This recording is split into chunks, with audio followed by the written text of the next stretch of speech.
Overseas Chinese students used to be a considerable asset to the Chinese Communist Party, or CCP. In recent years, intelligence agencies in Western countries have come to realize that the Beijing government has a large network of secret agents abroad, including various hometown associations, chambers of commerce, and the CSSA Chinese Students and Scholars Association at universities.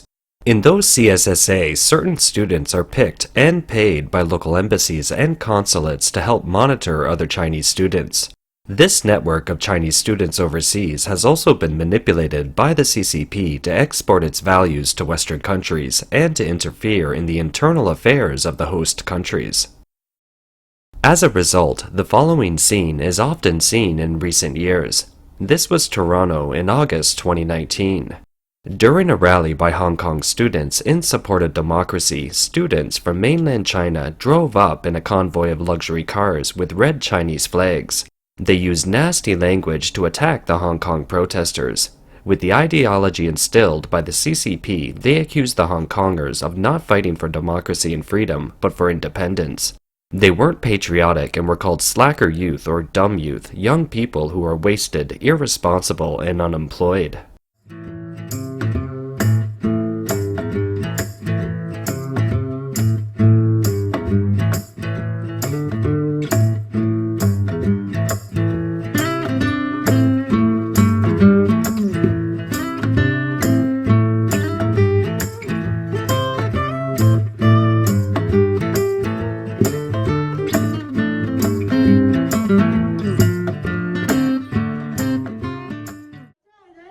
The White Paper Revolution, also known as the White Paper Movement, which broke out in mainland China at the end of November 2022, has also spread overseas. We have seen the overseas bastion of Chinese students, which the CCP had firmly fortified, collapse almost overnight.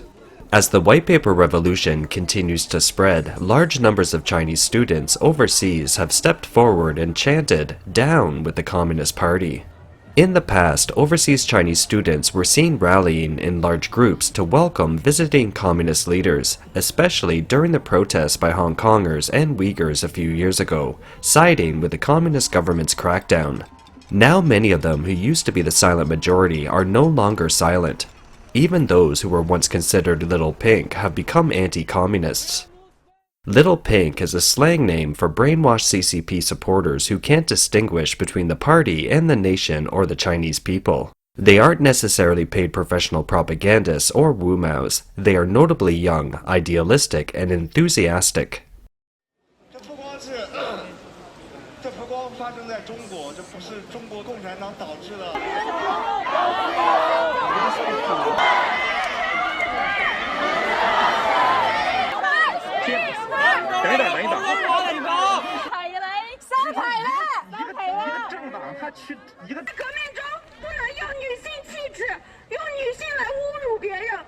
So this is a protest and a vigil in solidarity with the people who were killed in the fire in Urumqi in Xinjiang, where because of the zero COVID lockdown and because of the bureaucratic control of the government, the fire engines couldn't actually get to put out the fire, and as a result many people died, and also the fact that, for example, the fire exits were sealed as part of this brutal zero COVID policy.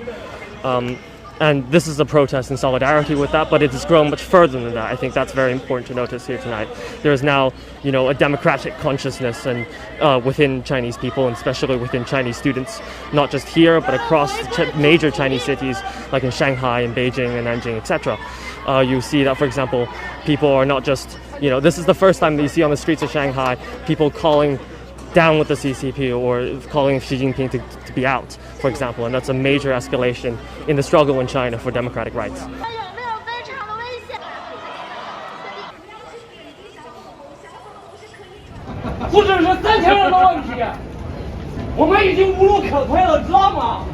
We are caught in a dead end. Do you know that? Everybody should stand up now for their freedom.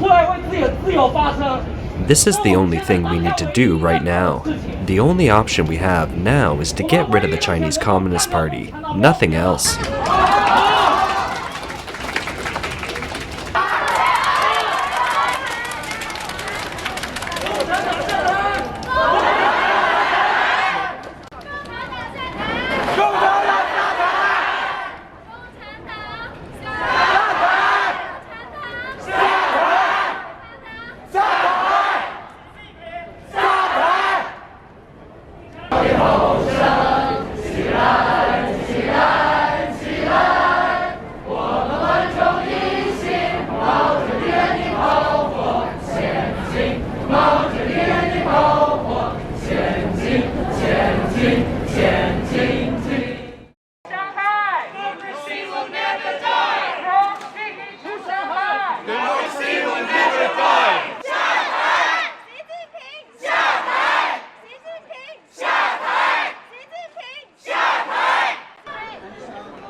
At least Chinese students, most of them don't know what happened 30 years ago.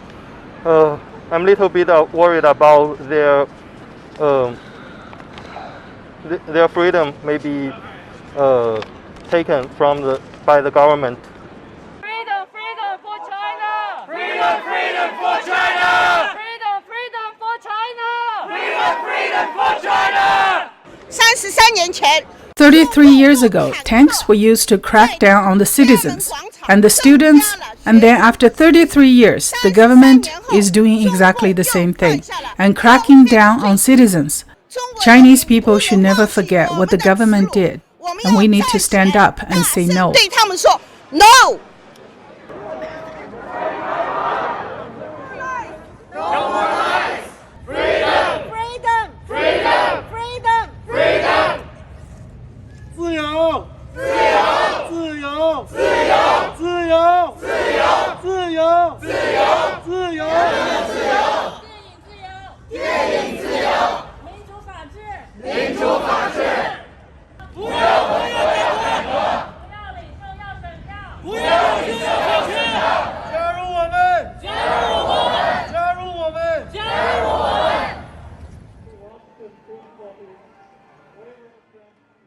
Although the COVID-19 the restriction is not strict as before, but we didn't get the things we should get. For example, the CCP is we didn't take down the CCP, and the Xi Jinping is still in power, and so the protest should be continued. The protest can never stop. From my motherland, Shanghai, our motherland, China, Uyghur people's motherland, Uyghur, thank you very much.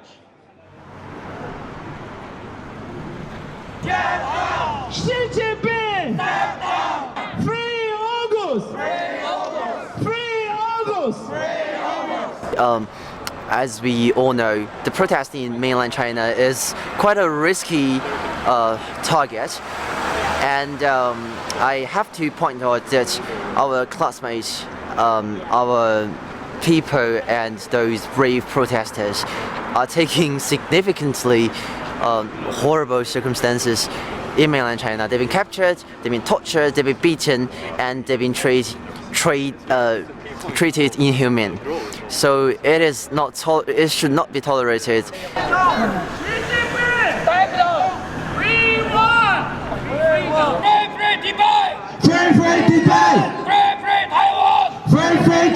No 天安门 in my hand that link China. White paper revolution is not an accidental happening. It is the necessity and the necessary happening. Because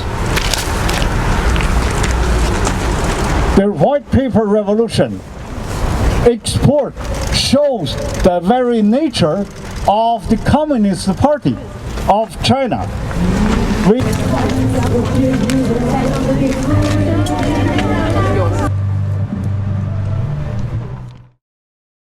In the face of the overseas students' protests that are spinning out of control, a funny joke started circulating among the Chinese. It says that the phones from Chinese embassies around the world keep ringing, and China's Foreign Minister Wang Yi wipes sweat from his forehead. How come all the overseas students' associations developed over the years don't work anymore? He picked up the phone and put it back, muttering to himself, "It's better not to report to Chairman Xi yet." This is a big problem for the CCP. For years, the brainwashing propaganda for overseas students was quite successful. A video that appeared online earlier this year showed that many overseas students were still unabashed little pinks, that is, young people who had strong patriotic or party-loving sentiments. They confused the Communist Party with the country and couldn't tell them apart. Look at this overseas Chinese student caught on video ripping down posters supporting Hong Kong democracy and criticizing Chinese dictatorship at the University of Queensland Lennon Wall. She laughs about Uyghur Muslims in concentration camps and denies the Tiananmen Square massacre. Your camera has been on. Yeah, I've just you been are ruining filming. my liberty.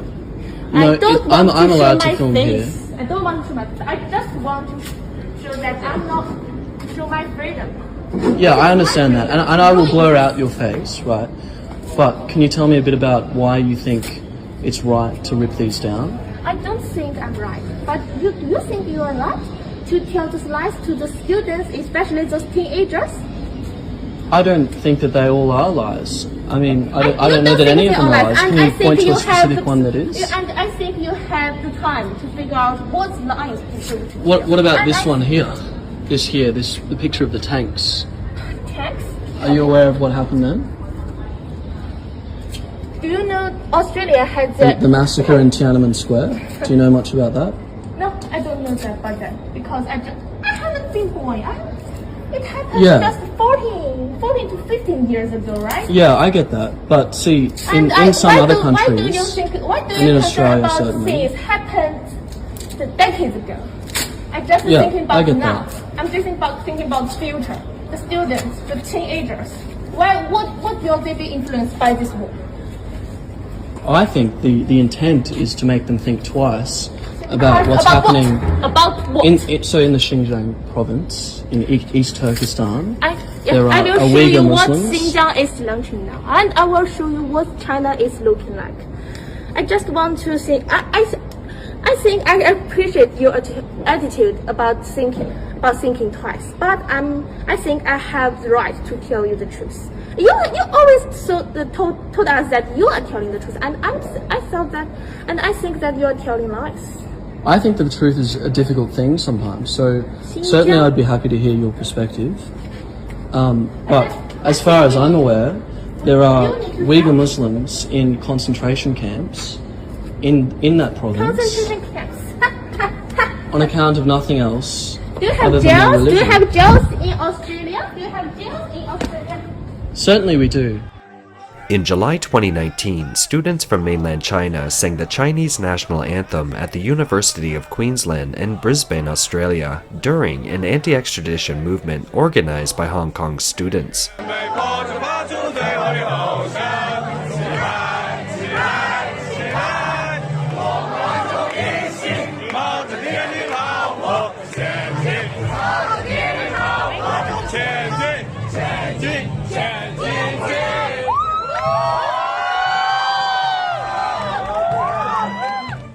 After the incident, the Chinese Consul General in Brisbane praised the actions of the pro-CCP students. He said that the Consulate General affirms the spontaneous patriotic behavior of Chinese students and firmly opposes any secessionist words or actions. During that period, there were also clashes in New Zealand, Canada, and other countries related to the anti-extradition movement in the Hong Kong community. There is ample evidence that the CCP places a high priority on controlling Chinese students studying abroad. For example, according to the official website of the Chinese Ministry of Education, an official named Yang Jun was appointed as consul with the rank of counselor in the education section of the Chinese Consulate General in New York on August 9, 2018. In February 2019, an online post exposed how the CCP controlled overseas students and the certificate of returning to China stamped by the education section of the CCP Consulate General in New York. According to the post, Yang Jun is a cultural agent of the CCP who is responsible for monitoring overseas Chinese students.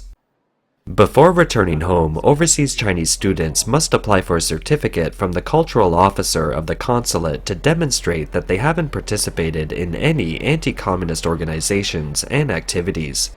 The items to be filled out in the form include date of reporting to our embassy abroad, date of enrollment, date of graduation, and date of intended return.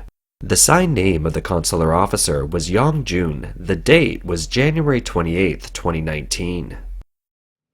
In July 2019, Assistant Secretary of State Marie Royce delivered a featured speech at the annual Education USA Forum event in Washington, D.C.